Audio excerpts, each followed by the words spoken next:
this morning, and also Matthew, but we're going to start with Mark chapter 4, verses 21 through 25, and the title of my message is Stand Up and Stand Out for Jesus. Mark chapter 4, verses 21 through 25 first. Also he said to them, Is a lamp brought to be put under a basket or under a bed? Is it not to be set on a lampstand? For there is nothing hidden which will not be revealed, nor has anything been kept secret, but that it should come to light. If anyone has ears to hear, let him hear. And I'm going to stop right there and go to Matthew chapter 5, starting with verse 13. You are the salt of the earth, but if the salt loses its flavor, how shall it be seasoned? It is then good for nothing but to be thrown out and trampled underfoot by men. You are the light of the world. A city that is set on a hill cannot be hidden. Nor do they light a lamp and put it under a basket, but on a lampstand, and it gives light to all who are in the house. Let your light so shine before men that they may see your good works and glorify your Father in heaven. Heavenly Father, I pray this morning that you would open our ears, our spiritual ears, so that we could hear and understand your word. In Jesus' name, amen. Light in our day, just as it was in Jesus' day, was used to push back the darkness. Light enabled you to be able to walk without stumbling and falling down and hurt yourself. Light kept you from losing your way. And lighthouses have been used for centuries to guide ships safely into a harbor, to keep them from crashing on the rocks. And I know around Savannah, where we're from, we have a big lighthouse on Savannah Beach. There was a lot of jetties in that area, and without that lighthouse, many ships would have ended up on the rocks and lives lost. But those lighthouses have given light to many sailors who have been lost in storms to guide them safely on their way, to save lives. Light reveals danger, the darkness hides danger. Jesus in John 8:12 says, I am the light of the world. He who follows me shall not walk in the darkness, but shall have the light of life. The Jesus in us that lives within each one of us that knows him as our Lord and Savior needs to shine forth. We are his ambassadors. We are his representatives. And what we do and how we live reflect directly on him. Now, whenever we send an ambassador from this nation to another nation, we expect them to conduct themselves in a manner worthy of that position. We don't want them going and doing something that's going to embarrass us or bring shame to our nation, because ultimately it reflects on us as individuals as well. I don't think I've used you as an example yet, so let me. Say you're in Walmart or you're in Kmart or Giant or somewhere like that, and you show out and the police come and get you and haul you away. Please don't tell anyone you're from Fairmount. Tell them you're from the Baptist church down the street. What you do reflects on us. I'm your pastor. 24 hours a day, 7 days a week, I'm your pastor. There's never a moment that I'm not your pastor. Even if I go on vacation, I'm still representing this church. And you expect me to conduct myself in a certain way, don't you? Now what if one night I went out and partying, and let me finish what I'm saying. One night, if I went out and partied all night long, and I pull up to the Walgreens the next morning, I've got a headache, so I'm going to go in and get me some aspirins.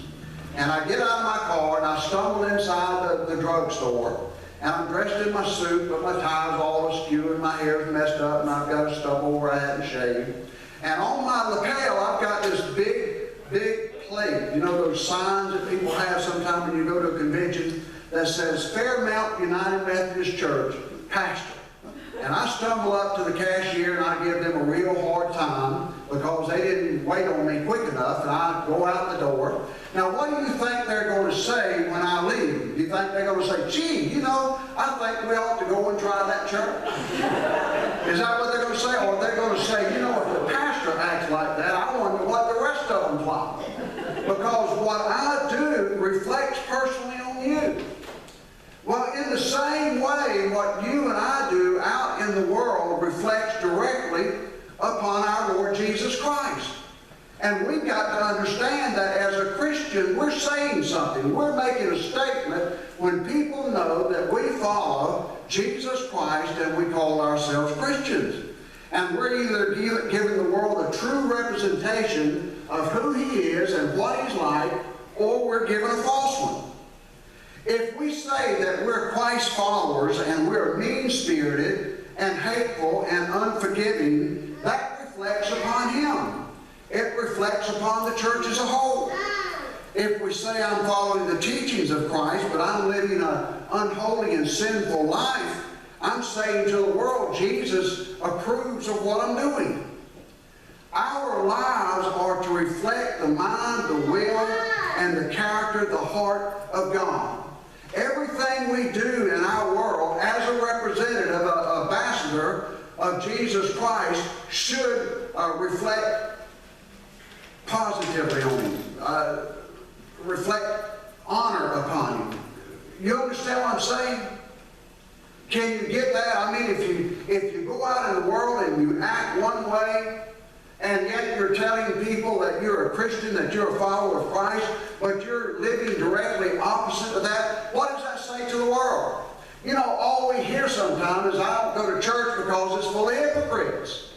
You know, I saw something on Facebook the other day that said, not going to church because the church has hypocrites in it. It's kind of like not going to a gym because there's out-of-shape people there. That doesn't even make sense, does it? I mean, there's hypocrites in every area of life. But one thing we don't need to do is add to that by acting one way and confessing to be something else. 1 Peter 2:9, Peter said, "But you are a chosen race, a royal priesthood, a holy nation, a people for God's own possession, so that you may proclaim the excellencies of Him who has called you out of the darkness into His marvelous light."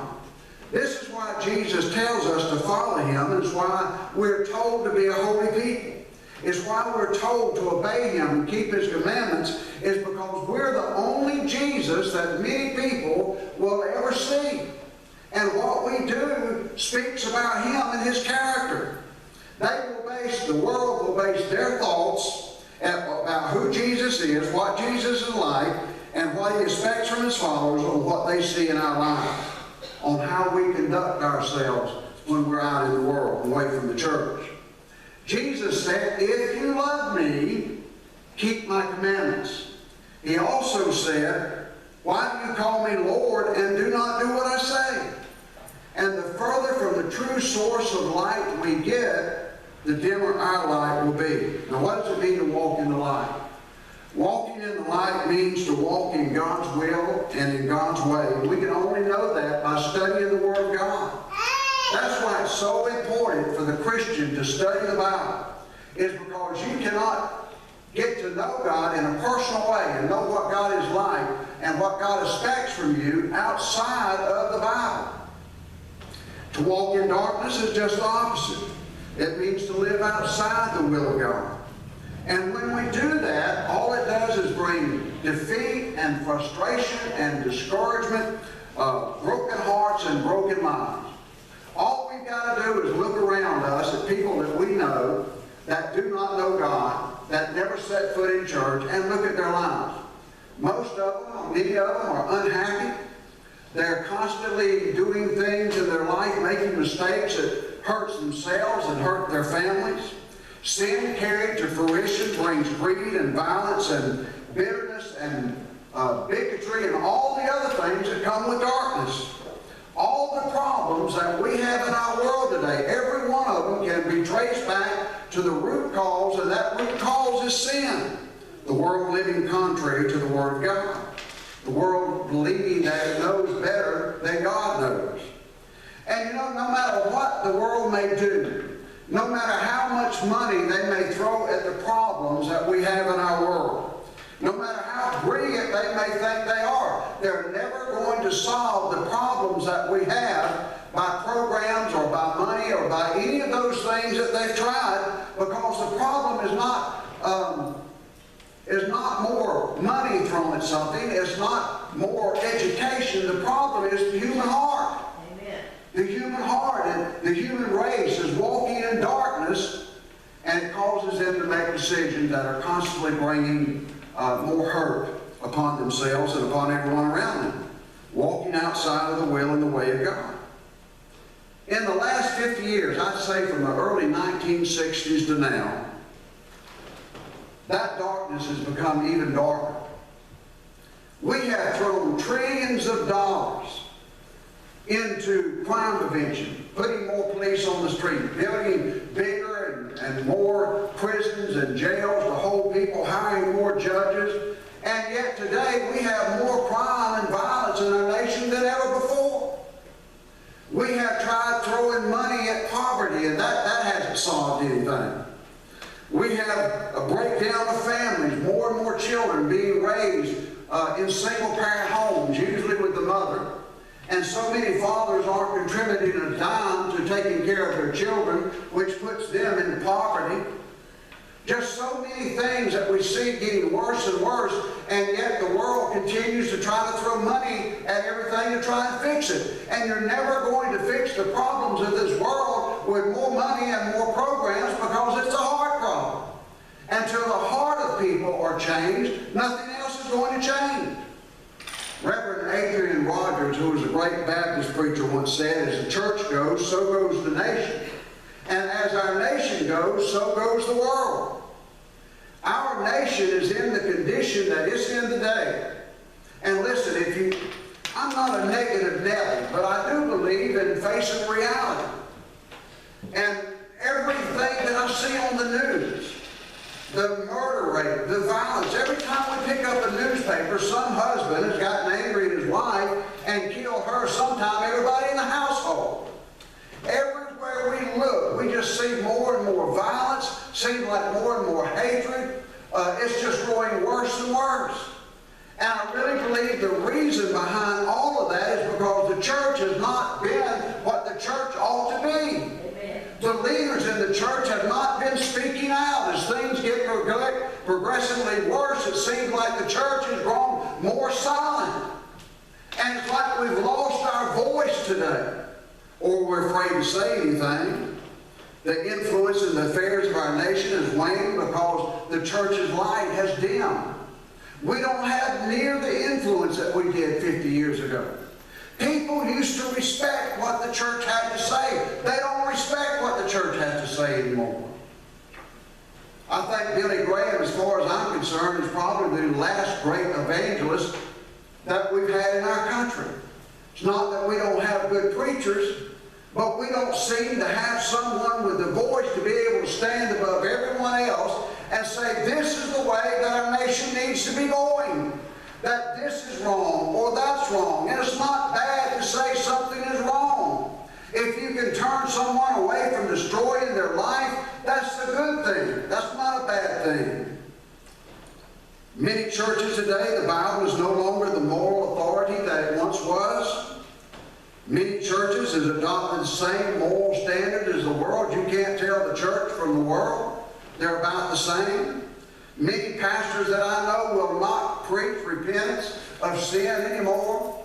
There are pastors that no longer believe that Jesus Christ is the only way to salvation, and they refuse to preach it. Really, listen, the day I stop believing that Jesus is the only way to heaven, that's the day I just quit. I mean, that's the only truth that we have to stand on, is that Jesus is the way to salvation, that He is God, that the Bible is true. Listen, the only way that we have to know about God and who God is through this book.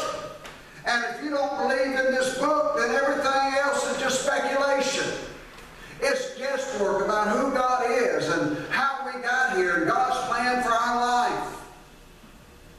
And the problem I see growing in the church today is the church is losing its way because it's getting away from its roots, and our roots is in here. It's in the Bible. And if we throw this out the window, we are lost indeed. You know, the world doesn't need another social agency. What it needs is the church to be the church. It needs the church to call the world back to righteous living and to repent of their sin. Church has been politically correct for too long. There's too many pastors that are worried about offending people more than they are about offending God. Amen. Listen, I love you and I care for you, but I care more about what God is going to say to me when I stand before Him. And God is going to hold me just as much accountable for what I don't say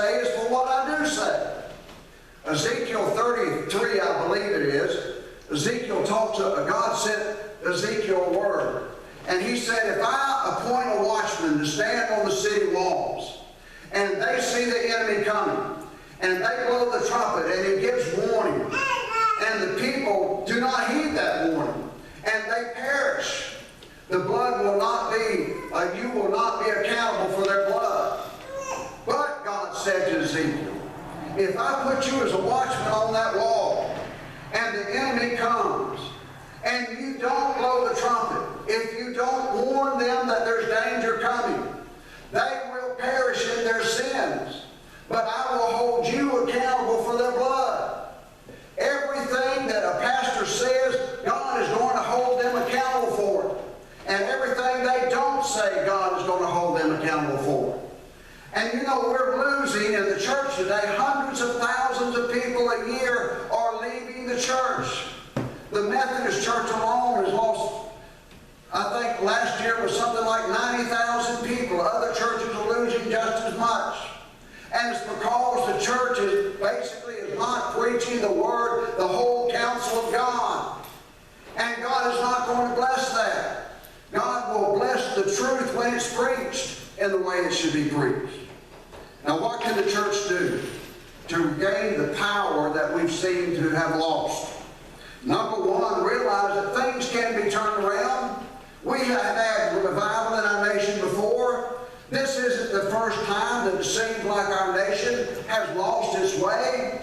But the church has been stirred, the church has been awakened, and we've had revival, and our nation has turned around and turned away from some of the directions that it was headed in. Church just needs to wake up, stir up, fire up, and get up and do something. Amen. We have been silent too long. We've sat for too long. Second, we need to set ourselves to pray. We need to pray for the church, the body of Christ, that God would shake us and realize that, you know, we're here to be a light. Not for ourselves, but for the world around us. And we should do everything we can to reach those around us that are lost, because they are perishing without Christ. We need to pray for pastors that God will give them a holy boldness to be able to preach and proclaim the Word the way it should be. You know, I take no pleasure in preaching about sin. I'd rather preach a good old-fashioned foot-stomping, shout and run down the aisle kind of message to make everybody feel good. But if sin needs to be addressed, if we're doing things in our life that's going to destroy our home and our family and our marriages, then the pastor's job, his place, is to speak up and to speak out. Amen. Can I get an amen? Yeah. I'm not going to sit under some wimpy pastor that never has anything to say, but maybe read, what do you call it when you don't cook something? Recipe, yeah. I'm not going to sit under a pastor and all he's ever going to do is read a recipe. I want to hear, thus saith the Lord. And if my feet and my toes need to be stepped on, then for goodness sake, step on them. Don't be afraid of offending me.